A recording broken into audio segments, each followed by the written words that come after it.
Hi, I'm Dr. Luther Kaub, Assistant Professor at Kennedy Krieger Institute at Johns Hopkins University. Economic disparities in the United States have significantly increased over the past 40 years. The United States has the highest level of income inequality among all developed nations in the world. In 2021, more than 12 million children in the United States were living in a household with a total income of less than $28,000 per year for 4 persons. Exposure to impoverished environments in early childhood can adversely affect child brain and cognitive development. While previous studies have established this link, they suffered from many methodological limitations. Many of these limitations are overcome by the current study. The primary aim of this study was to evaluate the association between neighborhood poverty, also termed neighborhood deprivation, and overall child intelligence.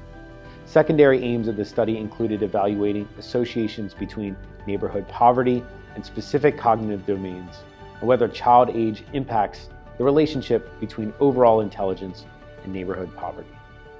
Data for the study came from almost 10,000 children who received cognitive assessment at a psychological assessment center located in Baltimore, Maryland. As you can see in this figure, Baltimore has high levels of neighborhood poverty. The areas with deeper red have the highest levels of poverty. For the main study objective, we found a 20-point median difference in overall intelligence between the neighborhoods with the lowest and highest levels of poverty. That is a very large difference. This figure shows the relationship between child overall intelligence and level of neighborhood deprivation. The higher the ADI value, the greater the poverty.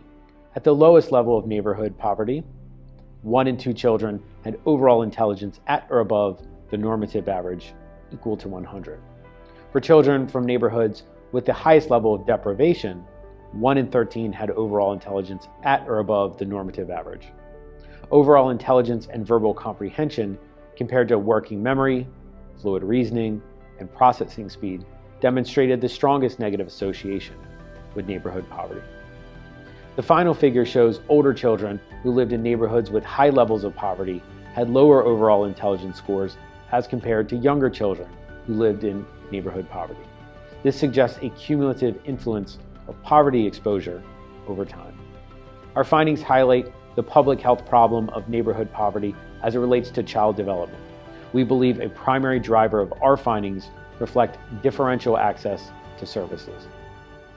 That is, parents of children in areas of low poverty are more likely to have the means to obtain assessments for less severe concerns, have access to higher quality early intervention, testing, and educational resources.